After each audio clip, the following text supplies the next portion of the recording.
I kid you not, this morning when I was waiting for national exams to start, it felt like I was waiting for a rocket launch because the teacher went 10 minutes from now, 5 minutes from now, 10 seconds from now. And I was very tempted to go, but I didn't do that. Shame, I know. I'm Hannah, welcome to VEDA video number 3. I do not limit how I journal or where I journal or when I journal.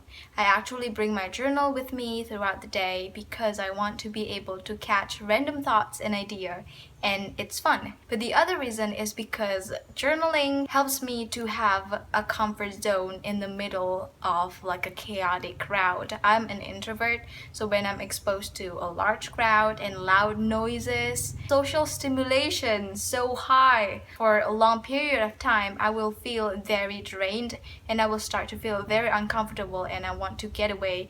But in public places, there are always people and there are always noises, so sometimes it's hard.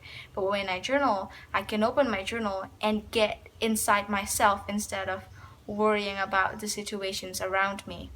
Sometimes it feels like I'm waiting for a clear situation so that I can proceed and complete a secretive mission to journal, because I cannot just whip out my journal and start writing in the middle of the crowd. I will find a public place but with a large breathing space and a few pair of eyes, aka people. And it calms me down, it shakes my worries off, and I can just be with myself, and then I will go back to the real world calmer. It's only rare to find myself feel more agitated after writing it. However, there is this one situation of me journaling in public that I just hate. Well, I was stuck in an occasion with my sister and we were seated next to a couple. There's the girlfriend, there's the boyfriend, there's me and my sister. In the middle of that occasion, I was reminded suddenly of a dream that I had the night before.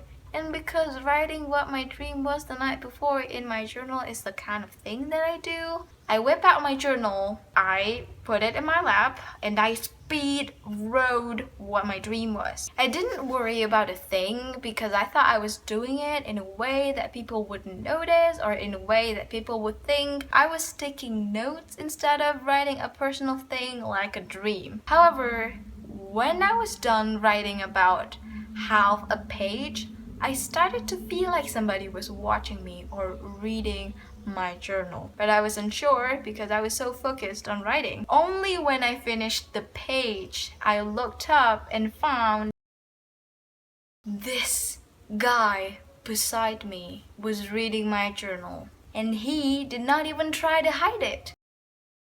I asked him in a very calm voice, "Why would you do that?" But he did not feel ashamed. He did not even look away from my journal.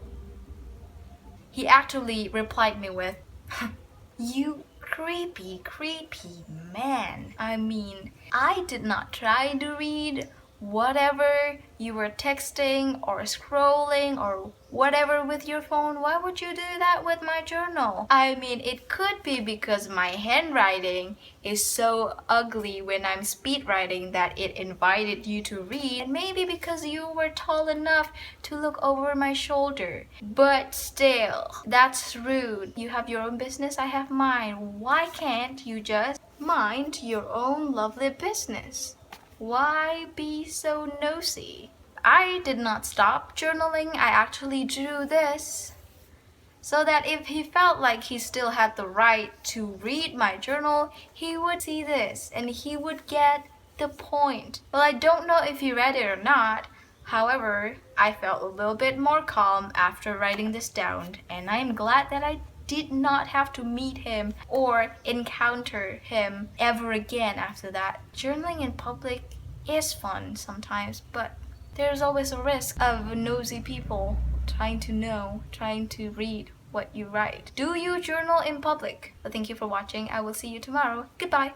And even though I was not born here, it is my home.